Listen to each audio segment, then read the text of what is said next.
versículo 29 a 31.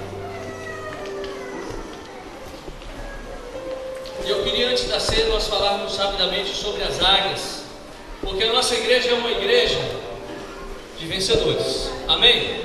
Você está do lado do vencedor aí. Você crê nisso? Amém. E a águia é um símbolo dos vencedores. A águia está na bandeira dos Estados Unidos, que é a nação mais rica do mundo. E nós queremos falar um pouco sobre isso e trazer isso para a nossa vida, uma aplicação prática para nós.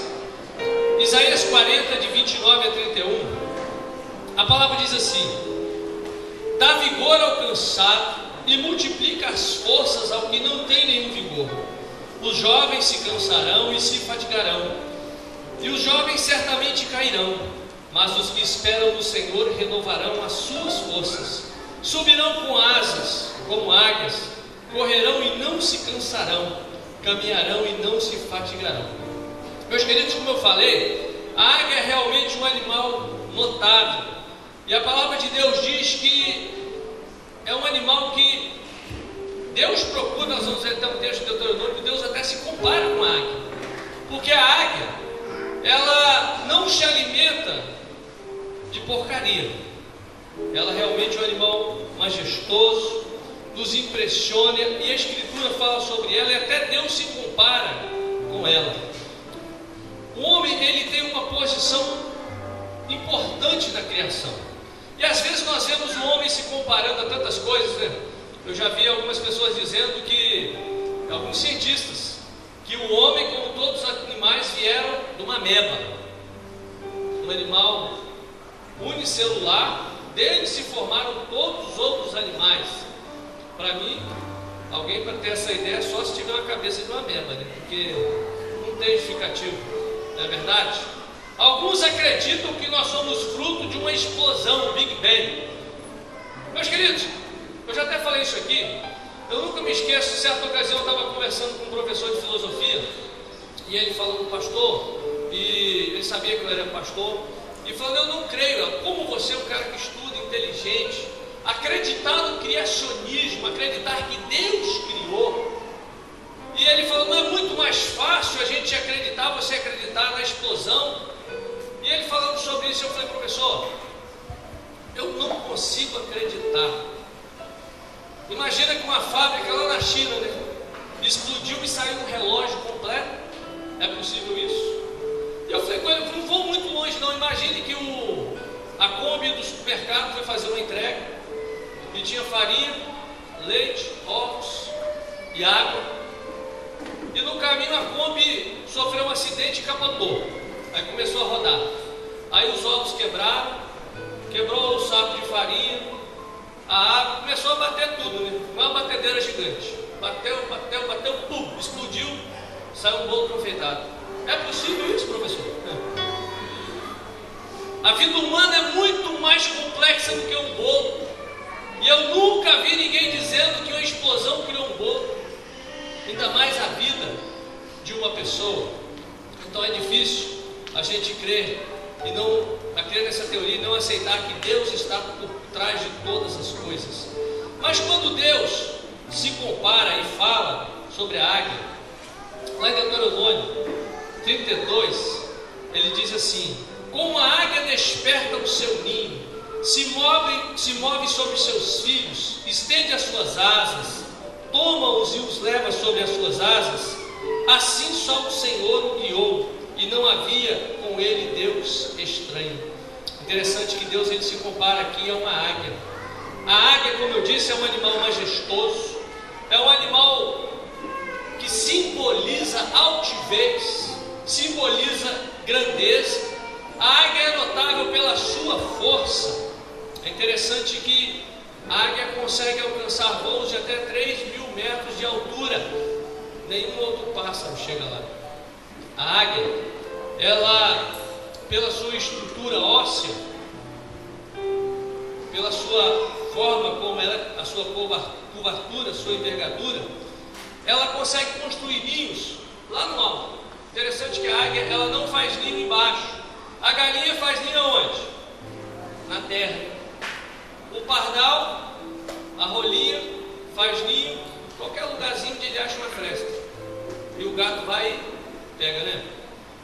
Ali em casa tinha tantos ninhos de rolinho, e eu gostava, né, de ver aquele monte de rolinho voando para lá e para cá.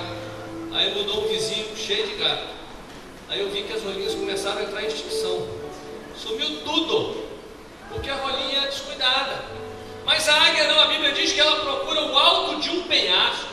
E lá no alto ela faz o quê? Ela faz o seu ninho. E aí nós podemos observar que aqui nós devemos ser igual à águia. Nós devemos construir os nossos ninhos sobre a rocha. Mateus 7,24 diz: todo aquele, pois, que escuta essas minhas palavras e as pratica, assemelhando-ei ao homem prudente, que edificou a sua casa sobre a rocha. Fundamento mais importante, né? Aquele que realmente está firme, ele faz a sua edificação aonde? Sobre a rocha que é Jesus. Nós não edificamos a nossa casa sobre qualquer coisa, sobre qualquer fundamento. Nós edificamos a nossa casa sobre um fundamento verdadeiro, sobre a palavra de Deus, sobre Jesus, a rocha inabalável, como diz 1 Coríntios 10, 4. Porque, meus queridos, tem gente fazendo casa sobre areia, construindo casa sobre qualquer teoria, sobre qualquer teologia, sobre homens. E aí vem a primeira onda e faz o quê? A casa vai embora. A águia não. A águia faz a sua casa lá no alto, num lugar onde é capaz de resistir às tempestades. Ela faz na fresta. Na fresta ela faz a sua casa. Que coisa interessante, né? Pode vir o vento, pode vir a chuva, mas ela está ali, ela sabe aonde ela edificou a sua casa. E muitas das vezes nós temos edificado a nossa casa em lugares tão estranhos, né? Qualquer ondinha está derrubando a vida espiritual da pessoa, qualquer coisa está fazendo com que a pessoa caia. Por isso é que nós somos edificados sobre a palavra de Deus. Meus irmãos, nós não somos edificados pelo que um pastor disse, mas pelo que a palavra de Deus diz. O cristão tem que ler a palavra de Deus. A palavra de Deus tem que ser escondida dentro do nosso coração. A palavra de Deus tem que ser algo que nós temos que repetir constantemente, senão nós vamos cair. Tem gente que tem vivido uma vida espiritual baseada no que o pastor fala, e alguns até com o pastor de televisão, que ele nem vê, nem sabe quem é o pastor, não sabe como é a vida dele, não sabe quem é a família dele, não sabe com quem ele tem casado, não sabe nada. Mas que nós temos que parar com essa cultura nossa de acreditar em tudo aquilo que sai na televisão, porque nós temos a Globo que faz o quê? Manipula tudo. Na verdade, nós sempre fomos produto da manipulação da Rede Globo no Brasil. E tudo que acontece no nosso país é manipulado e pré-estabelecido por eles antes. Roupa, carro, comida, moda, comportamento, artista. Tem gente que não canta nada, igual a Xuxa, né? Mas a Globo conseguiu fazer ela ganhar prêmio. Na verdade é. Nós temos um exemplo aí. A Globo, se ela quiser eleger um cara presidente, olha o que aconteceu recentemente, só para vocês entenderem. Quem aqui lê jornal, vê a mídia, a Globo começou a divulgar que a presidente Dilma estava perdendo Ibope, que ela estava o quê? Com pouca aprovação do governo. Vocês observaram isso? Chegou a 30 e poucos por cento. A mulher estava com 70 da noite para o dia, foi para 30, foi assim, ó, vertiginosamente a queda. Sabe por quê? Olha só o que estava acontecendo por trás. A Globo Internacional com uma dívida gigantesca com a Receita Federal e o governo cobrando. O que eles fizeram? Pressionaram a Dilma. Aonde? Popularidade. Aí conseguiram uma negociação, agora a Dilma está subindo de novo. E o povo crê, o povo acredita. A Globo começou a projetar Joaquim Barbosa como o salvador da pátria, um oportunista que apareceu, que colocou o casamento homossexual, foi coisa do Joaquim Barbosa, gente. Alguém aqui já viu a mulher do Joaquim Barbosa? Alguém já viu o filho de Joaquim Barbosa? Pastor, mas a mãe dele é assembleana, mas ele é macumbeiro também. E aí? Nós temos que tomar cuidado, então nós temos que nos fundamentar onde é na palavra de Deus. Tem uma historinha interessante dos 3 porquinhos. Quem já ouviu aqui a historinha dos 3 porquinhos? Um construiu a casa, um não estava com pressa, um estava com muita pressa. Construiu a casa de palha, juntou um monte de palha, amarrou, fez a casa. Aí veio o lobo, fez o quê? Caiu a casa. Aí ele correu para a casa do outro porquinho, que estava um pouquinho menos depressa. Aí ele fez de quê? De madeira. Aí o lobo veio e soprou e caiu. O outro porquinho, que não teve pressa, edificou a casa na alvenaria, no tijolo. Demora mais, né? Mas o lobo veio e soprou. Vocês lembram dessa história, né? É da minha época, né? Soprou e nada aconteceu, porque edificou com o material certo. A águia, ela tem essa confiança. Por quê? Porque ela sabe aonde o seu ninho está estabelecido.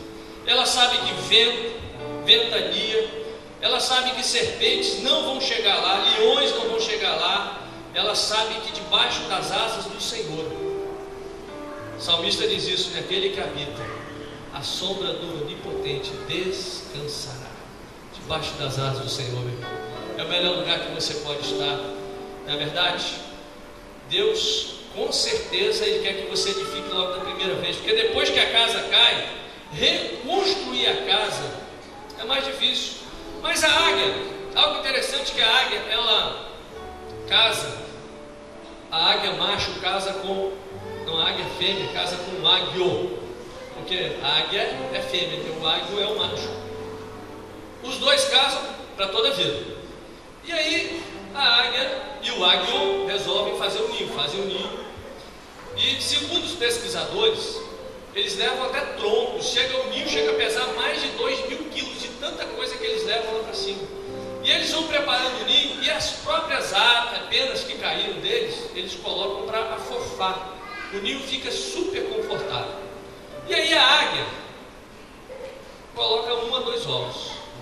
E rapidamente, né, acho que a 35 dias, choca, aí nasce o filhote, o aguiozinho. E aí, o aguiozinho, todo dia o pai sai para fazer o quê? Buscar comida. O pai é provedor. Outra coisa que nós aprendemos com a águia, a mãe está lá cuidando dos filhotes e o pai está lá provendo o alimento. E quando os filhotes ouvem, né, aquela asa batendo, aí os filhotes fazem assim, igual o neném novo, né? Aí o pai chega e bota a comida na boca. E é interessante que nesses ninhos eles já encontraram até coisas assim, pedaço de lata, pedaço de pneu. E os cientistas até hoje não descobriram por que o pai, o macho, faz isso, o águio faz isso. Alguns acreditam que ele está tão empolgado, né? Pai de primeira viagem fica empolgado, né? Vai lá, o neném nasceu e compra um ferrorama para o menino. Para que isso? A mulher fala, para que isso? Mas para brincar com ele. Compra brinquedo, que ainda mais é a empolgação, aquela empolgação santa, né? O menino acabou de nascer, já compra uma boneca desse tamanho, a menina olha e faz aquele beijo, né, para chorar, né? Meu com medo, mas é empolgação. Assim a águia faz, está empolgado, leva presente para os filhos. Assim é Deus. Meus queridos, às vezes nós não entendemos como Deus nos abençoa, bênçãos que às vezes nós nem esperamos.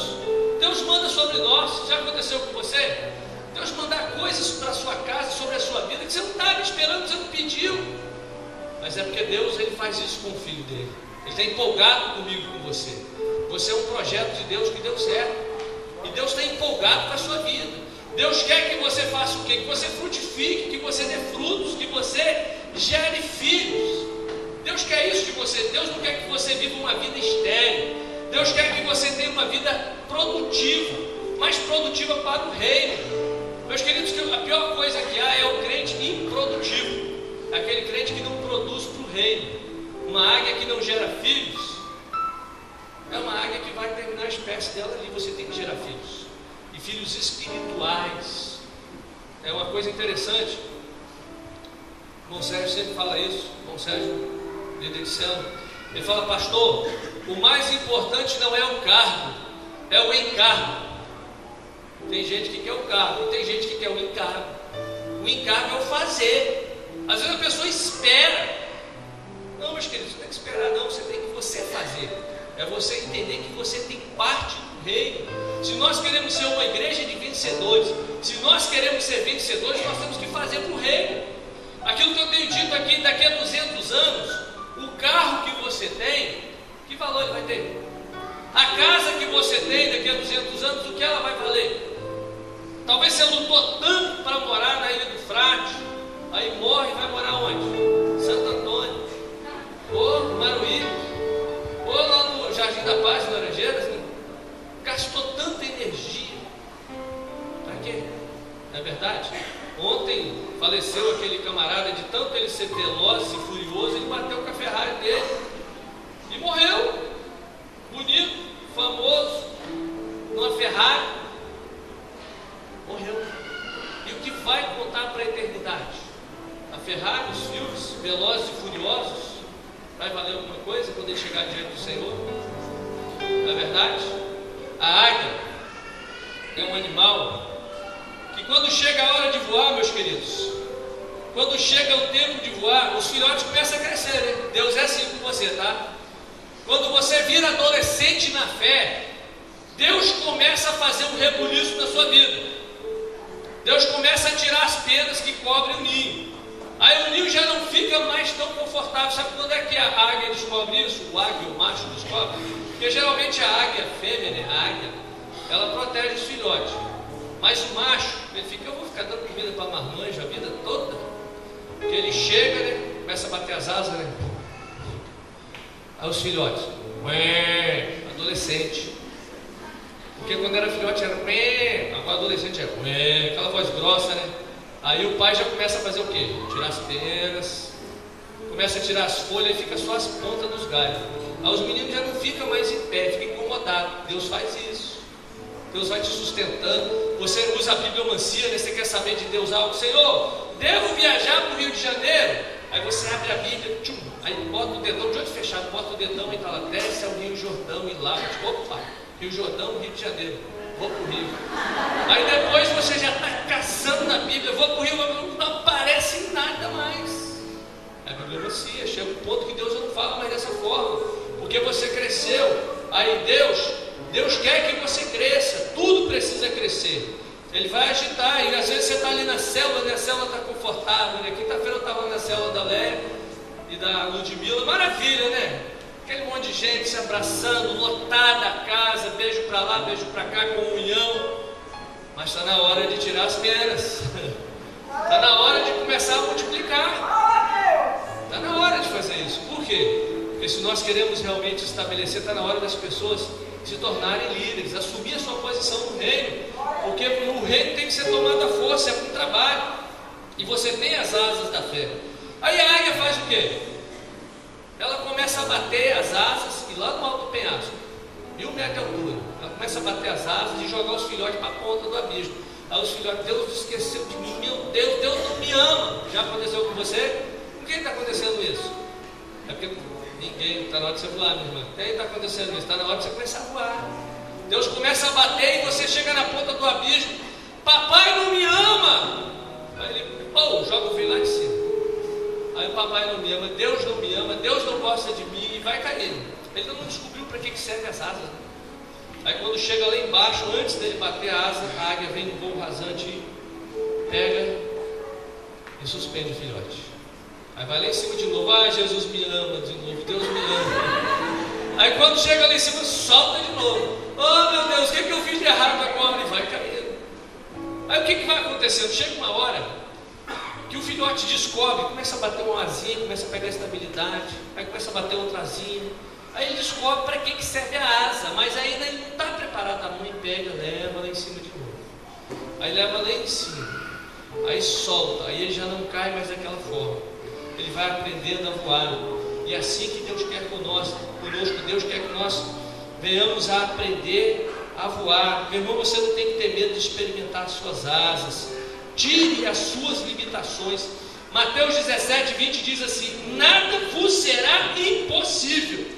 Marcos 11:24 diz: tudo o que pedirdes orando, crede que o recebereis e tê-lo-eis. Filipenses 4:13 diz: eu posso todas as coisas naquele que me fortalece. Você pode repetir isso? Eu posso todas as coisas naquele que me fortalece. O diabo pode dizer para você: meu irmão, você não vai conseguir voar, mas Deus Deus quer que você comece a voar. Ele quer que você chegue aos lugares altos. Ele quer que você voe junto com Ele. Ele quer que você tenha intimidade e o conheça realmente pela fé. Então muitas das vezes é doloroso o processo de Deus.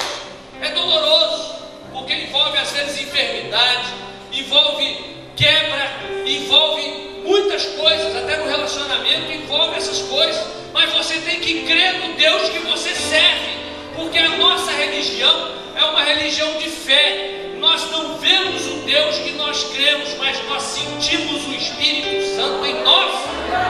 E esse Espírito Santo se move em nós. Então nós temos que crer em Deus. Jesus declarou que o céu e a terra passará, mas as palavras dele jamais hão de passar. Por isso, meu irmão, suba para outro nível. Aqueles que esperam no Senhor renovarão as suas forças, subirão com asas como águia, correrão e não se cansarão, caminharão e não se fatigarão. Então, meus queridos, você tem que desenvolver isso. A águia, na tempestade, o que acontece? Começa a tempestade, a águia ela começa a pegar as correntes de ar. Começou a tempestade, busca as correntes. Oração, leitura da palavra, comece a buscar as correntes. Busca o Espírito Santo de Deus. Vai buscando as correntes, aí você vai subindo. Aí a águia sobe e fica acima da tempestade e vai para longe da tempestade. Ela não fica se molhando no meio da tempestade. Ela sobe no meio da tempestade. Está com problema? Dobre o joelho, suba até o trono do Senhor. Está difícil? Dobre o joelho e busque a presença de Deus. No meio da dificuldade, saia da tempestade e vá para o alto, aonde Deus está. Vá para o trono dele, se dobre diante dele. Não fique no chão, no meio da tempestade, esperando as coisas acontecerem. Porque se você não tentar tocar o céu, nada vai acontecer na sua vida. Você precisa ficar sem medo da face de Deus. Você tem que voar acima da confusão, das tempestades da vida. Nós podemos ser como os outros pássaros e fugir aterrorizados, ou bater as nossas asas com toda a força natural enquanto nós tentamos escapar do problema, ou nós podemos pegar as asas do Espírito, a corrente do Espírito, o Deus que é supridor, o Deus que cuida de você, o Deus que quer realmente levar você ao nível mais alto. Você tem que ser um cristão águia. A águia não tem crise de identidade. A águia não busca a sua identidade. Você tem que entender quem você é em Cristo Jesus. Já preguei isso aqui na igreja. Meu irmão, Filipenses e Efésios. Efésios é uma das cartas mais lindas da Bíblia. Filipenses também. E Paulo aos Filipenses e aos Efésios. Eu gosto muito do capítulo 3 de Efésios, quando Paulo diz que que a igreja se assentou à direita de Deus. Você entendeu o que eu disse? A igreja se sentou à direita de Deus? Aleluia! Por que a igreja, pastor? Porque a igreja é o corpo de Cristo. A Bíblia diz que quando Jesus ressuscitou, ele foi levado ao trono à direita do Pai. Só que Jesus é o cabeça, é da igreja. O corpo de Jesus somos nós, a igreja. Talvez você se sinta uma unha encravada. Pastor, eu sou uma unha encravada da igreja. Meu irmão, mesmo sendo uma unha encravada, o diabo ainda está debaixo dos seus pés, porque a palavra de Deus diz que tudo foi sujeito a ele. Os dominadores, as potestades, os príncipes deste mundo, tudo foi sujeito, tudo estava debaixo dos pés de Jesus, debaixo dos pés da igreja. Você entende isso? Você consegue entender a sua identidade? A águia não tem crise de identidade. Ela não tem crise de identidade. Você está vivendo como pardal ou como águia. O pardal voa nas planícies, a águia voa nas alturas. E Deus quer que você tome as asas da fé. Eu quero fazer uma oração agora. Nós vamos fazer a ceia. Eu quero fazer uma oração. Talvez você está vivendo um momento muito difícil na sua vida. Eu quero nessa noite orar. Deus está querendo que você saia do ninho. Ele está te empurrando para fora do ninho. Ele quer que você entenda. Você pode até pegar uma águia, chocar o ovo e colocar a águia junto com as galinhas. Ela vai bicar, ciscar junto com as galinhas, igual a galinha. vai aprender a viver como galinha. Tem crente que aprendeu a ser galinha. Ou aquele bichinho lá, eu estou fraco, né? Tem crente que estou fraco, galinha de Angola.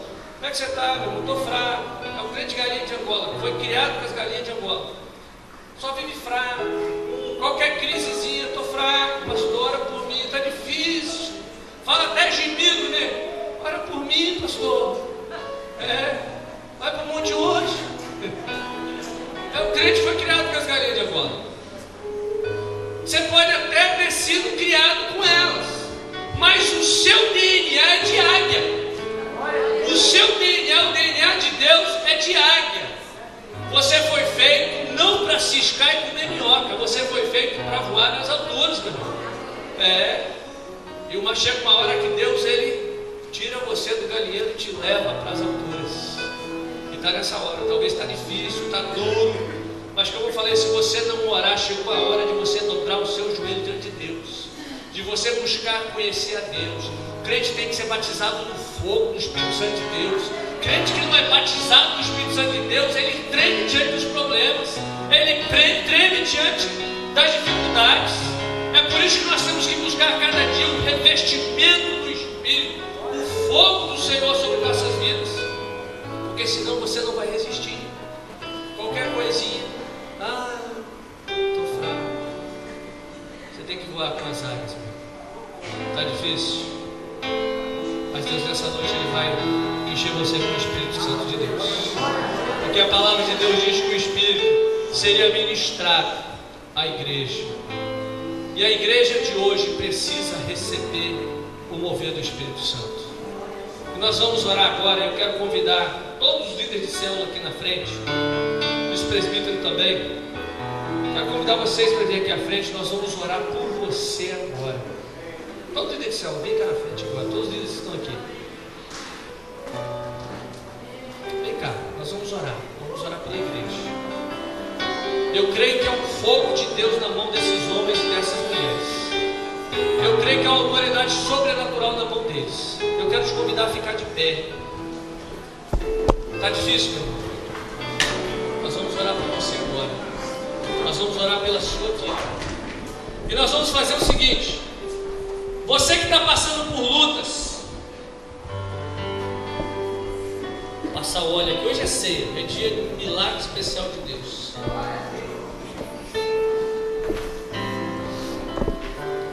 Está difícil, a luta está grande, a tempestade está grande, você não está conseguindo, as asas estão molhadas, talvez a enfermidade veio sobre você.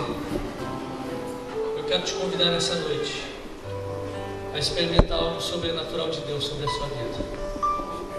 Há um mover de Deus nesse lugar. Nós temos profetizado isso. Essa é uma igreja de vencedores. O avivamento está chegando neste lugar. O avivamento está chegando neste lugar. E o avivamento, ele começa com uma pequena gota e vem inflamando tudo. Pastor Chico, você também, pastor? E vai inflamando tudo. E eu vou te convidar. Hoje é ceia, hoje você não se preocupe. Daqui a pouco nós vamos celebrar a ceia. Você que está precisando, está passando por dificuldade, sai do seu lugar e vem aqui à frente, que nós vamos orar agora por você. Esses líderes, eles vão orar, vão impor a mão sobre você. O milagre de Deus vai acontecer nessa noite. Nós vamos orar agora. Peça a Deus a unção da águia. Você vai voar como águia. Os problemas, as tempestades vêm justamente para moldar o nosso caráter para sermos tratados. As tempestades vêm para que nós